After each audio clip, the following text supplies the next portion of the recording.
Et alors donc on accueille Cécile Mars qui va justement nous parler des acteurs, des comédiens, des comédiennes. Mais salut les petits potes. Ça va. Salut, Ça va salut Cécile. Eh oui, quand on pense aux acteurs, on pense à Robert De Niro, à Maurice Ronet, Jean Gabin, Omar Sy. Quand on pense aux actrices, on pense à Meryl Streep, Romy Schneider, Marion Cotillard ou Leila Bekti. Quand on est acteur ou actrice, on pense à putain, mais comment je vais faire mes heures, que choisir entre le court-métrage bénévole sur l'inceste ou la pub pour les diarrhées passagères. Mais qu'importe le statut, la reconnaissance, le succès, une seule et même chose relie les acteurs, l'ego. On le sait, rien ne déchaîne autant les passions, rien ne soulève si peu d'hésitation face au sacrifice, rien ne galvanise plus l'ambition que soi-même. Mais c'est faux, me direz-vous. La plupart des acteurs se disent très timides, ils sont pas sûrs d'eux, ils détestent se regarder ou s'entendre, et la plupart sont même touchés par le récemment remis au goût du jour à toutes les sauces. En même temps, c'est vrai que c'est délicieux avec les tagliatelles au cèpe, syndrome de l'imposteur. Mais quand on ne croit pas en soi, quand on est timide, vraiment timide, on fait pas acteur, on fait pêcheur de merlu.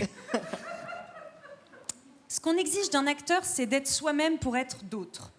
Cette quintessentielle, c'est la contraction de quintessence et paradoxal. Brillant, non ? Oui. C'est pas la modestie qui m'étouffe, mais c'est parce que je mâche bien avant d'avaler surtout du merlu à cause des arêtes. Cette quintessentielle, disais-je donc, n'encourage pas la stabilité psychique. Mais pour rejoindre ce que dit toujours le psy que j'ai pas, la santé mentale, de toute façon, c'est surfait. Puis si ça rendait profond et charismatique d'être équilibré, ça se saurait. Hein. Est-ce qu'on demanderait à Laurent Delahousse d'interpréter Patrick Devers dans un biopic ? Bon. L'acteur, c'est aussi l'essence même de la subjectivité.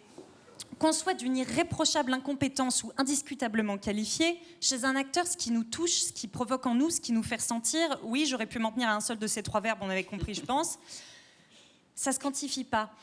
Un acteur pour un spectateur, c'est comme des viennoiseries pour quelqu'un qui mange des viennoiseries. Bon, voilà. Hein. Il y a ceux qui jurent que par le croissant.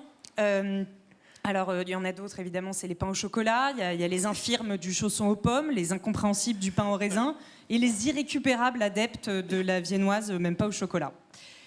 Et si je devais aller plus loin et comparer l'industrie du cinéma à une boulangerie, je pourrais pas, parce que c'est une analogie qui fonctionne pas. J'ai essayé. En ces temps troublés, un des plus beaux métiers du monde est en train de se noyer dans une mer de douloureuses self-tape et d'angoisse ratée. Ouais, ou c'est plus souvent l'inverse, d'ailleurs. Acteurs, actrices, comédiens, comédiennes, pour nous remonter le moral, j'ai bien trouvé une citation. N'oubliez jamais que de toute façon, il n'y a rien de plus chiant que d'être acteur. C'est Jules Renard qui disait ça. Ou alors c'était Gérard Depardieu, mais en fait c'était le site de citation du Figaroscope et on ne comprend pas qui dit quoi au-dessus, en dessous, c'est très mal rangé. Voilà, c'est à demain.